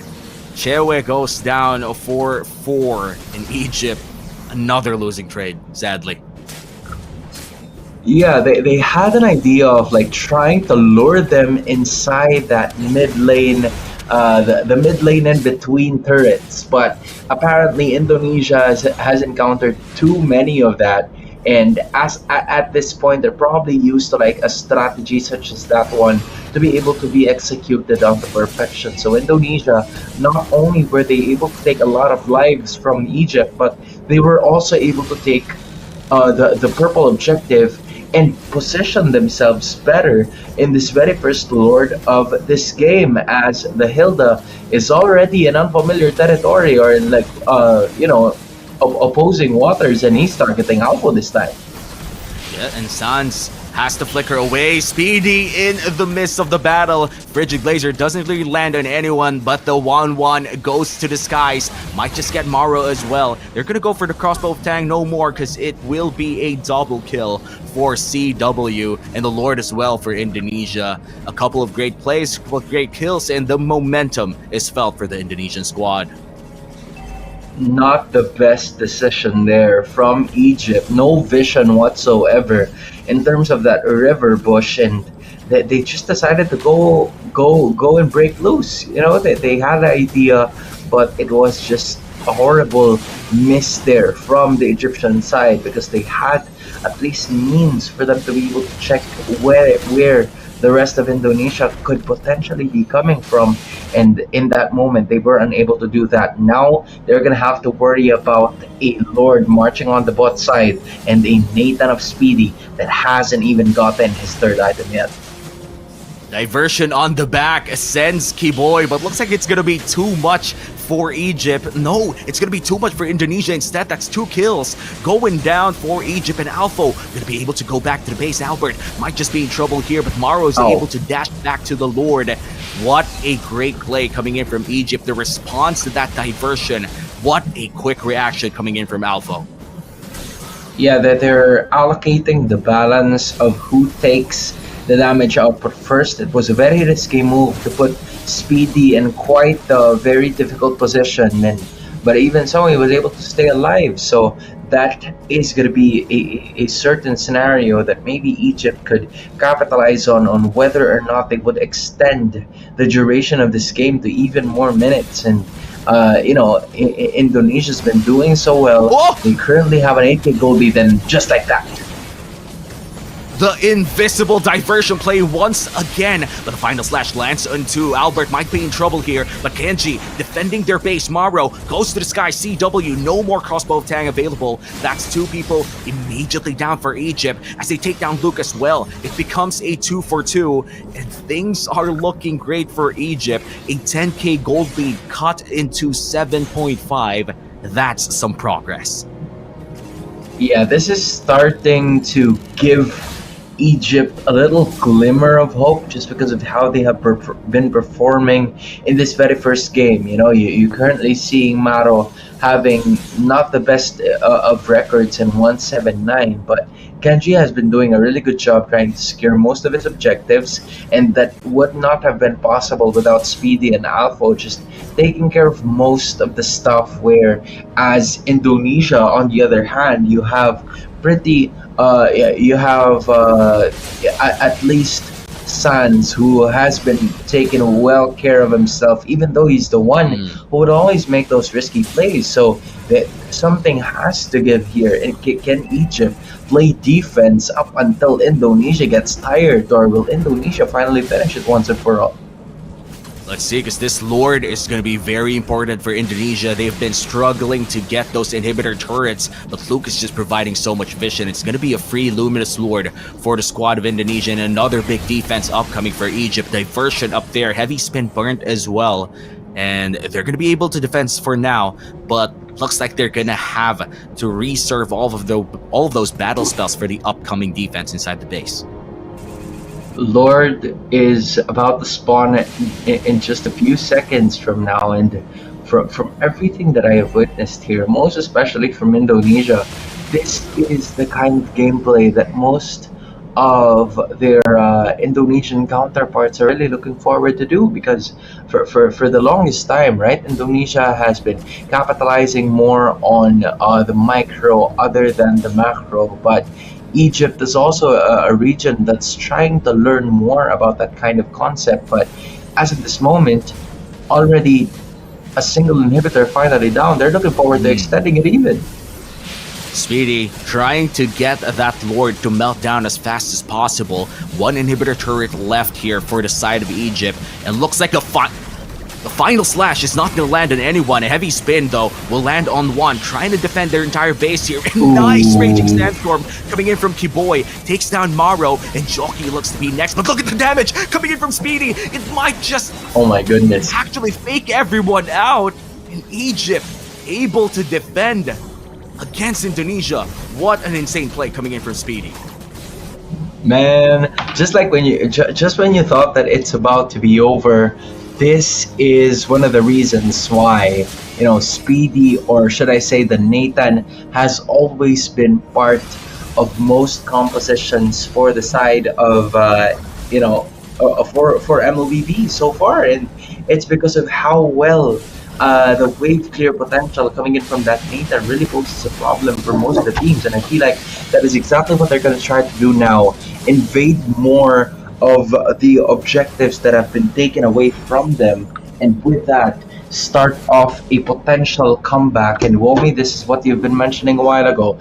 Does Egypt have something in the tank to somewhat bring them right back into this game?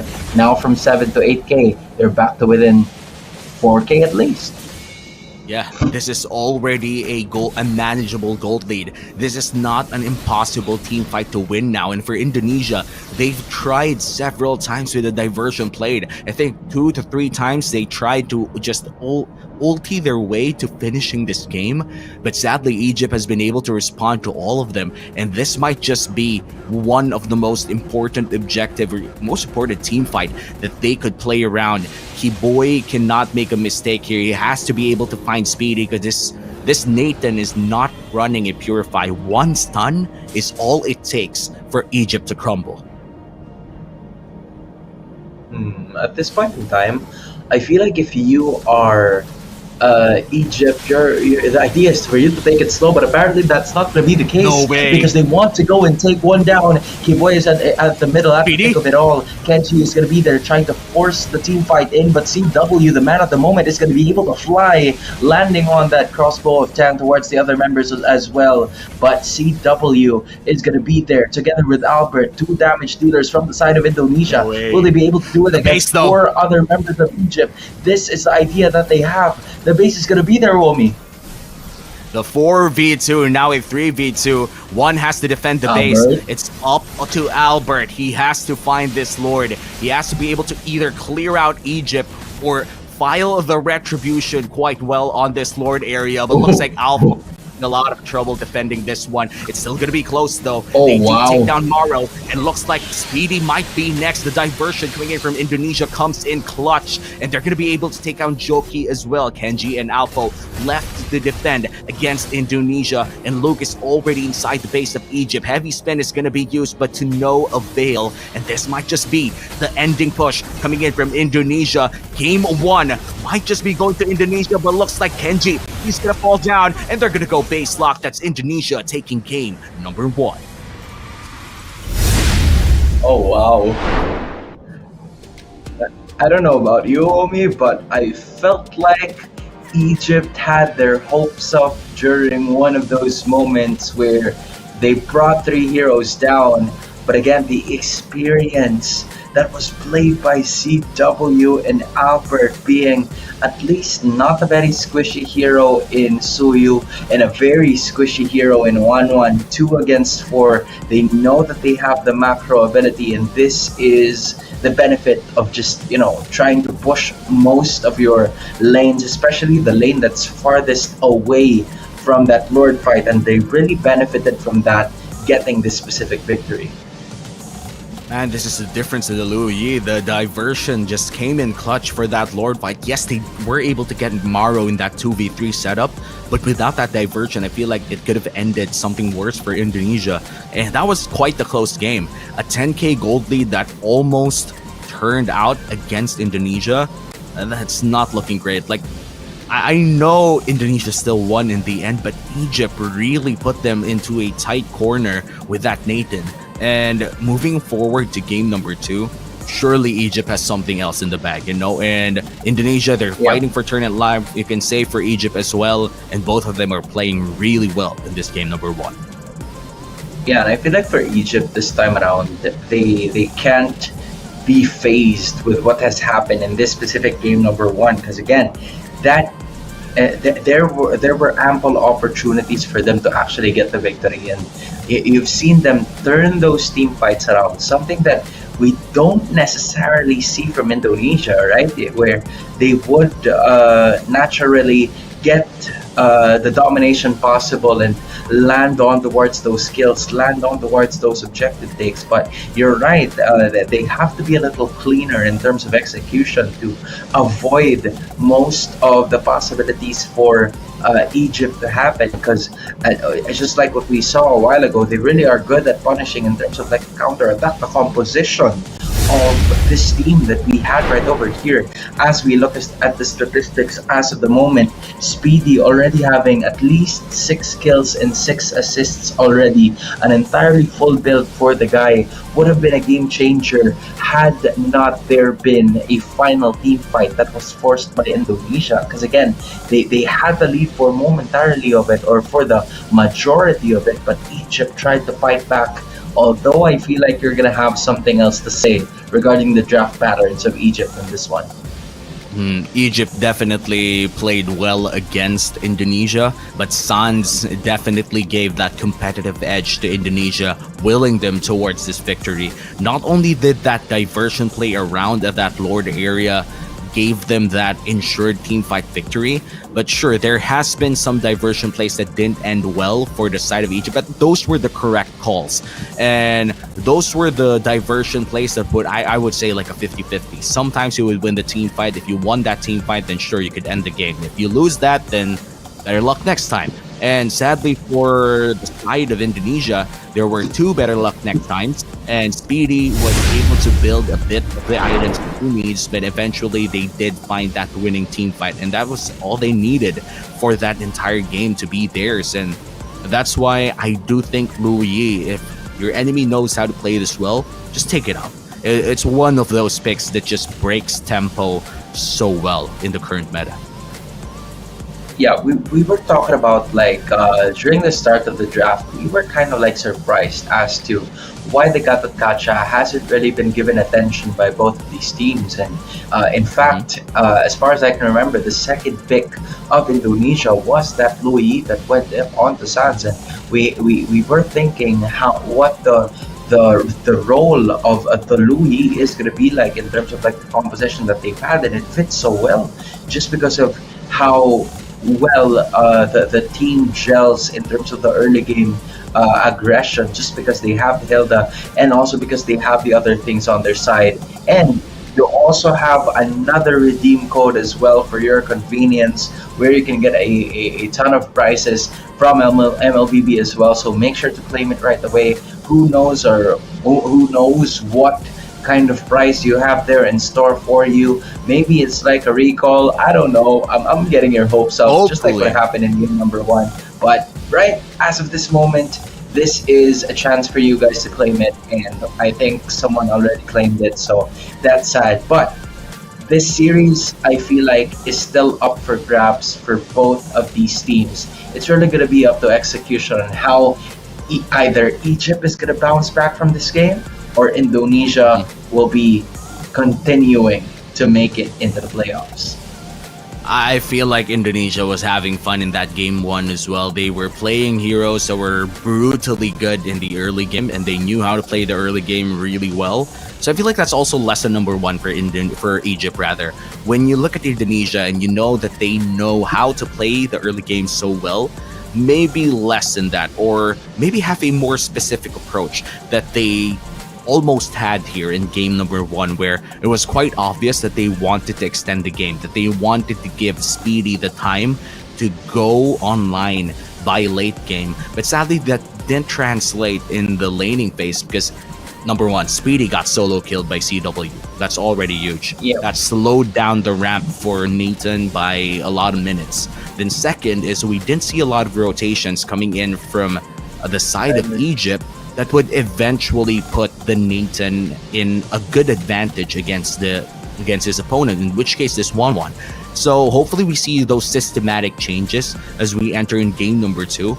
And if not, then we might just see Indonesia do the same thing again and get this series via sweep. We've seen, how Indonesia has managed to at least abuse those mistakes that Egypt has been getting. And going back to what you were mentioning a while ago regarding the rotations, the Nathan, courtesy of Speedy, was getting some kills in like the later portions of the game. But just imagine if those kills arrived pretty early in the matchup, right? That is how CW was able to scale on his own, because at least 6 minutes of gameplay, he already has 4 kills. And at that moment, it's going to be so difficult to stop that 1-1 if you are Egypt, even though you have some of the tankiest, the beefiest heroes in your lineup. That's not going to be enough when the 1-1 finally goes and lands that crossbow of tank to its convenience. And we did see a lot of crossbow of tanks in this game number 1. Sadly, we haven't seen him pass around that crossbow of tank, because if there's one thing that Egypt really did well in that team fight against Chewe powered 1-1, they were able to spread out evenly. Like, even if CW gets a kill out of the crossbow of tank, it wouldn't get passed around. And that's one of the worst nightmares if you're up against a good 1-1 player, because trust me when I say this, when we talk about 1-1, it's usually Kelra and CW, you know? Those are the two names that would pop up in your head when you say the word 1-1. But if actually Benny Cutie as well, honestly, those 3 people. So when we look at CW playing this 1-1, we know that he holds this certain level of mastery. And when the 1-1 flies, first thing that you gotta do is to make sure that, one, you either survive via Winter's Crown or just pure HP alone. Second is not have any teammates around you, because the worst thing that you could do is pass the sickness, you know? It's the same thing when you have like a cuff. You wouldn't want a cuff right in front of your dad, right? Like, you wouldn't want your parents to suffer the same fate as you. I mean, as of this moment, I feel like CW just understands the hero so well, understands what he needs to do to be able to land the maximum amount of potential damage that the 1-1 could give. And you're right, possibly the top 3 1-1 players ever would be, Kelra, CW, and Benny QT in no particular order. So I feel like no particular order. Just making sure. No particular order. Just trying to stay safe here, because again, there's a lot of like random clippers everywhere that could, but again, it's all good. It's all chill. I hope they keep doing what they're doing, because it gives a lot of like energy and vibes that are needed by the people. But again, as I was saying, this is probably one of those clippable moments, whether on the good side or on the bad side, for Indonesia. If they get the win here, they get clipped to be good and heading into the playoffs. But if they lose 2 straight here, it's it's a clippable moment. It's another chance. But yeah, we're going to get for Indonesia, it's another chance to redeem themselves. After that tough loss against Saudi Arabia, a lot of doubters spawned, a lot of bashers, if I'm being honest. Like, it's all around the internet right now. And there's nothing wrong about that. Like, they're not attacking the people in general. They're talking about what happened in the game. So that's good.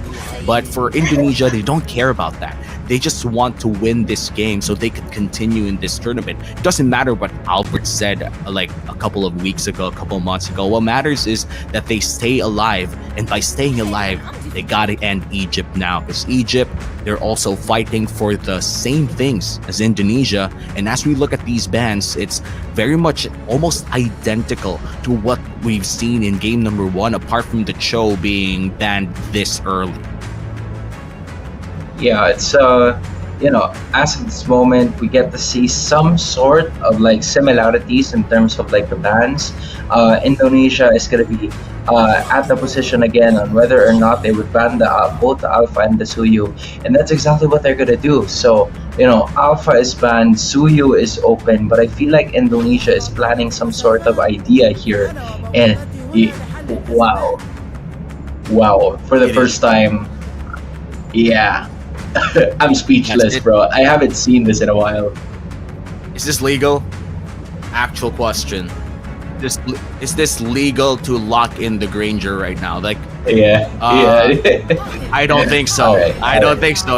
We haven't you gotta let that marinate for 2 weeks, brother. I wish I could see that Granger, but sadly, no. The chip locked in for the side of Egypt, and this is quite game breaking. We did see the Luo Yi coming in from Indonesia, almost the same type of concept where you could just bring so many people all around the map. And for Egypt this time around, they would need a lot of ways to pull the trigger. It cannot just be this chip. They would need another guy that could potentially start that fight, and that's not Joy. They take like the it. Luo Yi too. Okay. I like it. I like the pick here coming in from Egypt because again you have the choice. You have a hero that can easily escape the chase, which is the Hilda, and then you also have the Eve that you could probably go head to head with in terms of like damage output and just the poking capabilities. But that ship really is, the determining factor on how successful this Egyptian composition is going to be like for Egypt, because again you're going to have to worry about other things. And I really do find that interesting that they picked the Harith in this kind of situation to go up against the Luo Yi, because like one dispersion connection combo is gonna react very well for Indonesia if they don't play their cards too bad. But if they play their cards in not the correct way possible, then Egypt has all of the potential counters to potentially bring them down. I mean, they have the mobility. Sure, they do have that, and they have the damage as well, but a lot of their damage is magical so far. They would need a lot of AoE physical damage and somebody that can move around really well. So I understand this Moscow ban coming in from Indonesia. I would say taking out the Beatrix could be safe too. I'm quite sure that Egypt is not in any way would play a Lunox at this time. So this Harith is pretty much safe. If Egypt plays the Lunox, they gotta draft an XP lane that deals damage. That becomes a problem. So the Ruby is still available if you want to go full team fight. And honestly speaking, the Ruby is still a good pick for the side of Indonesia here. You give Ruby to Kiboy, and this lineup will be OG throwback of the MPL Season 8 trio, where we always see the Eve, Harith, plus the Ruby. So this is one of those classic throwbacks for Indonesia. I would say if you're Egypt, you kind of want to steal away the Arlot or the Ruby, and also make sure that you have access to some AoE marksman that deals physical damage. So would really recommend the Beatrix here. Yeah, Beatrix is not going to be a scenario here possibly for Egypt, because Indonesia can use that hero very, very well. And not to mention, they also eliminated the Moscow because they don't want to have another global ult added into the composition of Egypt. You already have the Luo Yi, you already have the chip, so you don't need any other sort of teleportation device here coming from the other heroes as well. But the Khalid is going to be the final ban here for the side of Egypt. You have the Tigreal as well, which honestly is not a bad pick if you ask me. If you find them somewhere, then maybe they could handle all of that in terms of the implosion, and they could land most of that in terms of like the composition when that portal starts to arrive to some of the members. But here is the dissector of that idea, the dissector of the concept that they would have. So I feel like this is a possible scenario that they would want to go for. Just take the Akai and eliminate the threat of the Tigreal immediately.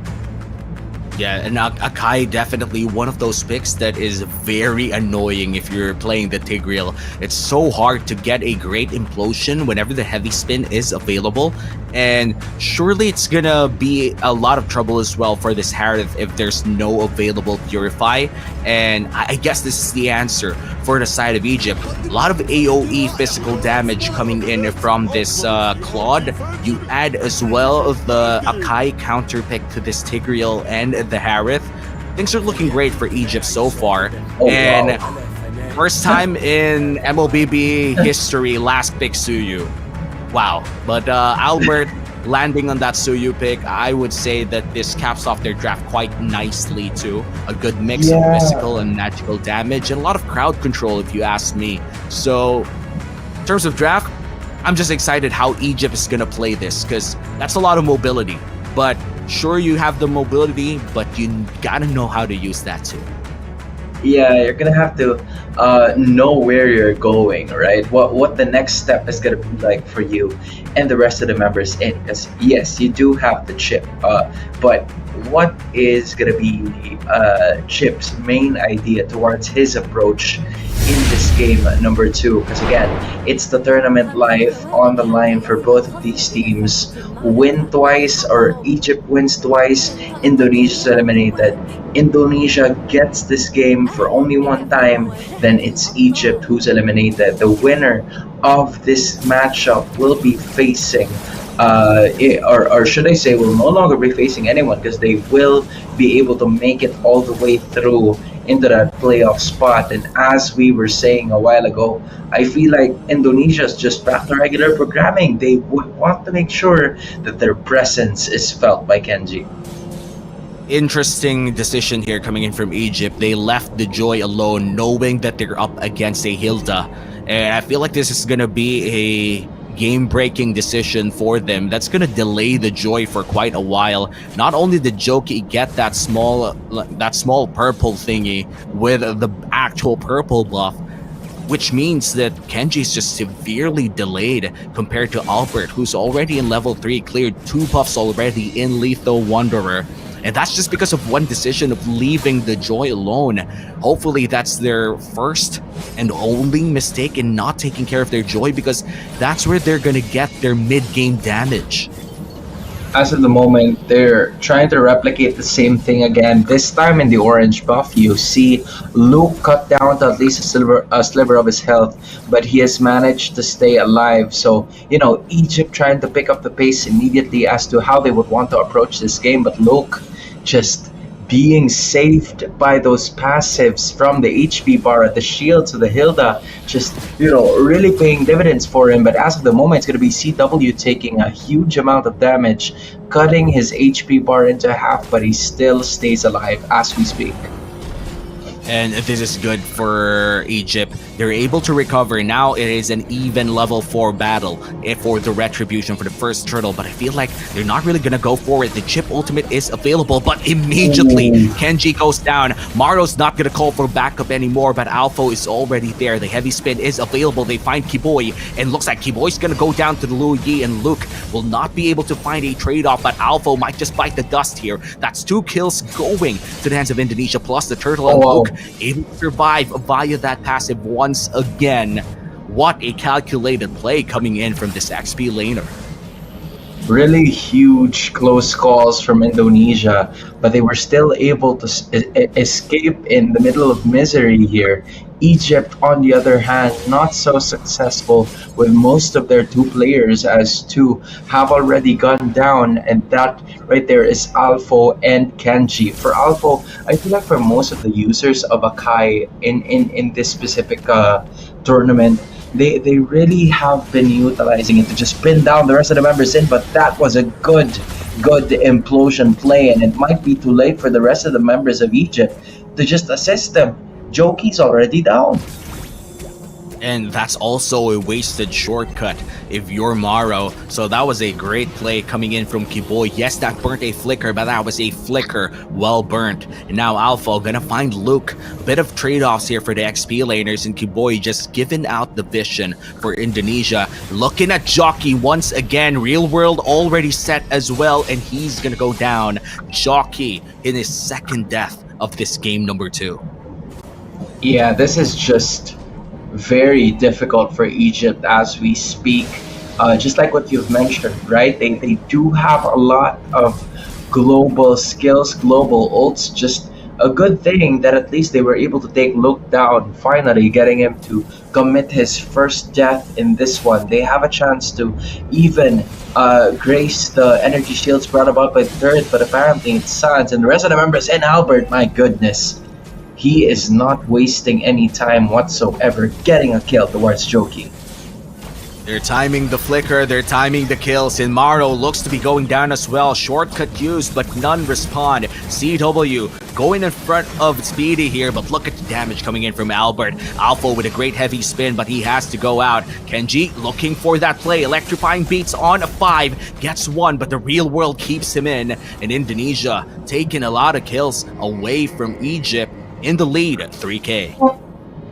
Again, that's for the price of one. Indonesia, just knowing the concept of trades, they know when to strike at the fastest scenario possible. You see Egypt just, trying to take their time. They know that they don't have the damage output from the claw just yet, but Indonesia, they know that the time is not on their side. Maybe it could go on their side, but they would also know when it is time to strike a move, to strike a pose towards making sure that most of these gigs are going to be possible. But Egypt trying to hold their own in this one, and Speedy just read by the rest of the members in. Oh, here comes the real world. Zaman Force used as well. A lot of dives coming in from Indonesia. No way. They take another kill. The shortcuts are being used and we can't see what's happening. But there is a lot of damage falling down. It's a 1-for-1 look goes down, but we haven't seen how he fell down. Still a kill for the both squads.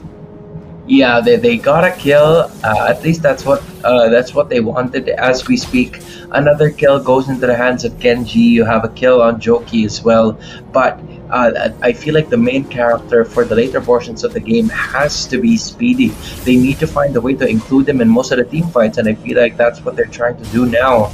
But until Speedy is at the bottom of that map and he's trying to fight it, he's trying to find something as of the moment, but he couldn't go at it right now because of the fact that Luke and even Kiboy are giving them such a hard time in trying to look for those damage dealers. And with that, they have already established a 4K gold lead that has been beneficial for this team so far.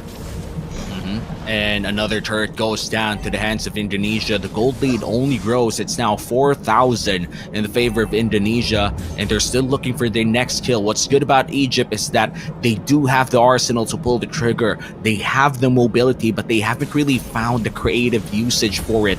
All of their shortcuts have been reactive for the plays coming in of Indonesia, and they gotta be able to pull that trigger at least once. Find Indonesia in a spot that they do not want to be in, but looks like the turtle is gonna go to Indonesia for free, and that will be the third and last turtle shortcut used here. Maro getting bursted down. Real world already used with the Salmon Force, but electrifying beats deals a lot of damage, gets shut down by Luke immediately. That's a kill going to the hands of Indonesia. It was too easy. They know the best time to turn, and during that time, that was at the 6 minutes and 45 seconds of that fight. Maro just looking for ways to be able to get included, but this is going to be the second death of the chip. Rarely do we ever say that, just because of how important it has been for most of the members of Indonesia to have been there, make sure that they could find something, but apparently not, because in a little bit more than a minute, Indonesia is already in cruise control of this game. And speaking of control, Indonesia is just forcing it again and again, but Luke might be in a tough spot here, but the real world comes in clutch, and K-Boy with the play finds 3, but the damage coming in from Speedy starting to hurt now. He's going to be able to walk away, but that's already a 3-man kill squad coming in from Indonesia, and 514 is the kill score right now. Just taking their sweet time are the Indonesians. They know that they have one of the biggest leads so far in the tournament, at 9,000 almost in terms of gold lead. And I feel like for Egypt, there's not a lot of things that you can do given the composition. You're going to have to depend on Joki and Speedy as well. And there is a fake diversion play, and usually a lot of people would do that to try and set themselves up for either success or failure. But Indonesia practically doesn't believe that, and he wants us to also pursue other things, and that's what they said. But as of the moment, here he goes again. Another implosion play, and look at the zone control coming in from Sand and CW. Maro might just bite the dust. K-Boy tackles him into the wall, and that's 2 people down for Egypt as another 1v1 happens here. But nothing's gonna happen because that's a Nakai and that's a Hilda, and now we're having fun. MLBB, IESF 2024. Yep, that's 2024 for you. No matter how, or no matter how many the rest of the ideas are here for Egypt. They will always have, a sudden space in my heart if they want to. But as of the moment, it's Egypt who's just looking for ways to extend this game. Speedy, 1-1 as we speak. At least he got a kill for himself. Kenji is already having a hard time trying to get the members to, commit the damage output on him and for him to actually take care of it. So Maro is gonna have some cleanup to do, maybe even Alpha as well. But I am looking forward as to how this game is going to be ending. Is this the end? Will Indonesia find their way out of the group stages, or will Egypt take us to another game number 3? We'll see, because this is just a level 1 Lord. Very defable if you ask me, but Egypt, they're going to be able to throw out the damage to Luke and not to the Lord, and this is very crucial. That was a great play coming in from Luke, but Kenji already burning the electrifying beats, and Joki, half HP, has to go back. Doesn't really get that Harith explosion rather, as they defend the mid lane. 2 inhibitor turrets down for Egypt, and Indonesia is looking to clear out the third one as well, but they're going to respect it this time around. They're just going to go back off. Yeah, they're looking for a way for them to continue the initiation if they want to, but look at this. It's going to be Alpha joining the party. Apparently, that's not the best decision there so far, as Indonesia, they know that the diversion is going on, and they might go for the end. Yeah, they might just go for the end here. Wow. Look at the burst damage. 3 people immediately gone, and Speedy says goodbye as Indonesia gets the clean sweep. Yo, that was pretty quick, and we got our answer, Omi. The question was, how is the Indonesian team gonna approach this game knowing that they've already been defeated by underdogs? And I guess we got our answer from that. Domination has been the answer of Indonesia so far in the series when they went up against their fellow competitors. And as of that moment, they got the victory to make it into the next round of IESF. And that was definitely a beautiful 2-game series coming in from Indonesia. And we could say the same for Egypt. They might be out of IESF MLBB right now after that loss against Indonesia, but they definitely showed everyone that they played well in this entire tournament. And with that close game number 1 and a very creative game number 2, that might just show a lot of improvement for the region of Egypt. And so far, these players are no strangers to international play, so that's another page to the book of learnings that they're going to have the moment that they're back in their local leagues. Yeah, they were able to get more of these, and I know that they were probably thinking of how not ideal their loss to Saudi Arabia was, and that is how they tried to figure their approach for this game. It was a really good set of magic damage and physical damage output from Indonesia. Meanwhile, if you take a look at the other side, yes, you really do have the mobility. You have every chance for you to change it for the benefit of you and your team and for your region as well. Unfortunately, in these kinds of situations, they were just unable to deliver. I'm talking about Egypt in this one, because even Alpha was trying to utilize the heavy spin on the other members as well, and apparently that's not the most ideal thing to do if you are just right there already. And so far for Indonesia, the journey continues. Congratulations once again for Indonesia. They are still alive in this tournament, and they could still prove all of their doubters. And sadly, Basher is wrong, because right now they're playing excellent MLBB. I feel like that was just one good wake-up call. That loss to Saudi Arabia just woke them up good, and now this is the Indonesia that we've expected competing in this IESF, and the next few days is going to be amazing for our MLBB teams inside Riyadh. Yeah, I am excited as to what could possibly be the scenario here. You're taking a look at least the rundown of tonight's broadcast of games. Yesterday, we initially had the idea of 3 series being to cover, but now it's just gonna be too. We just saw USA getting a win going up against Morocco. Meanwhile, you also have Indonesia getting a sweep against Egypt. So, unfortunately for both Morocco and Egypt, their journey for IESF is going to be put to a halt all throughout today. Still, thank you so much for participating, and I'm sure that we are looking forward, or a lot of us are looking forward to how better you guys can be, how stronger you guys can be up until the next tournaments ahead. But for USA and for Indonesia, this doesn't end here. You still have a lot of opportunities to look forward to if you're both of these teams. And these are the regions that has consistently competed in a high level. There are some new entries throughout the countries involved here in IESF. And when I say new entries, these are like players that have improved significantly in a way that they could already compete in an elite level of MLBB. So I'm pretty excited on what they could deliver as we move on towards the next few stages of this tournament. And even if we've already ended the next two series, Hans, we're going to give out another code for people here to claim. So hopefully you guys have fun and get whatever is inside those chests. Sadly, we can't do that because we're banned from doing it.